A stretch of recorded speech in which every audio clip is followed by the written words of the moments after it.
নারীরা যখন থাকে সেখানে সিদ্ধান্ত গ্রহণ প্রক্রিয়াটা সহজ হয়। ফিমেলদের জন্য মসজিদের বা স্পেসের আলোচনা করছেন, তাদের কি ধরনের ফ্যাসিলিটি দরকার, তাদের কি ধরনের সমস্যা দরকার, এটা আমরা বুঝবো না। সুতরাং এটা তাদেরকে ডিসাইড করতে দেন।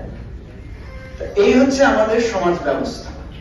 নারীর আসন নিয়ে আলোচনা করছে পুরুষরা। এখন কথা হচ্ছে আমরা সংস্কার কমিশনের সবচেয়ে বেশি সময় দিয়েছি এটা নিয়ে। আমরা নীতিগতভাবে একমত হয়েছি যে 100 আসন হবে, কিন্তু আমরা সমাধান বের করতে পারি না যে এটা কিভাবে হবে। এটা নিয়ে মানে কাউকে দোষারোপ না করে একদিন দেখেন সব রাজনৈতিক দলগুলো একমত 100 আসন আমরা নারীদের জন্য রাখবো। প্রসেসটা আপনারা আলাদা করে বের করে দেন, অথবা এই 2 মিনিট 2 মিনিট আলোচনা না করে আমাদেরকে 1 ঘন্টা 1.5 ঘন্টা আমরা অল্প বডিতে বসে আলোচনাগুলো করি। সমাধান বের করতে হবে, কারণ আমরা একে অপরের দিকে আঙুল তুললে এটা সমাধান হবে না। আমাদের পার্টিতে আমরা আমাদের এক্সিকিউটিভ কাউন্সিলে জোর করে বলতে আমি বোঝাতে চাচ্ছি একজন নারীকে আমরা রেখেছি। এখন পলিটিক্যাল পার্টিগুলোর ডিসিশন মিটিং হয় রাত 2টা-3টা পর্যন্ত। এখন প্রশ্ন হচ্ছে একজন নারী আমাদের সমাজ ব্যবস্থায়, সে তার ফ্যামিলি আছে, বাচ্চা কাচ্চা আছে, রাত 2টা পর্যন্ত সে মিটিং এ থাকবে কিভাবে?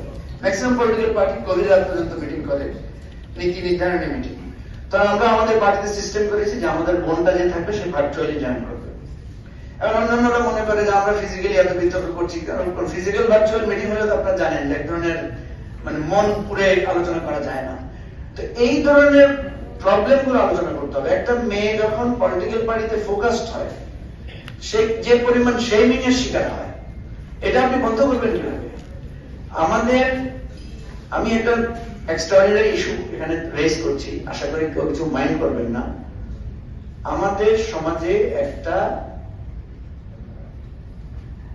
বয়ান চালু আছে যে নারী নেতৃত্ব হারাম। এটা নিশ্চয় আপনারা শুনেছেন না?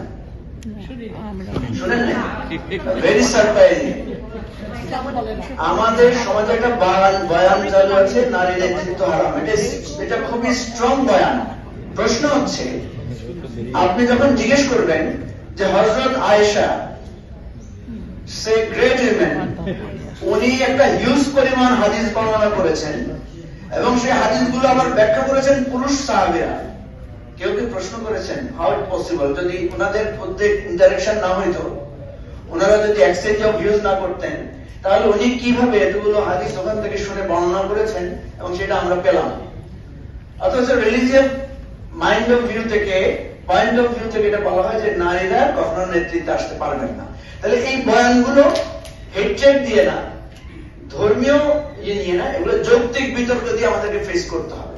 এবং এটা যদি আমরা ফেস করতে পারি, আমাদের যে ট্যাবুটা তৈরি হয়েছে, সমাজে যে বিভক্তিটা তৈরি হয়েছে এবং যে বাধাটা তৈরি হয়েছে, সেটা আমরা করতে পারবো। আমার রোকসানা আপনার কাছে অনুরোধ থাকবে, এ ধরনের 5 স্টার হোটেলে 2 মিনিট করে আলোচনা, এটা খুবই আনুষ্ঠানিকতা। আপনারা রুটে যান, প্রবলেম গুলো চিহ্নিত করেন এবং এটার জন্য আমরা কেউ কাউকে দোষারোপ না করি।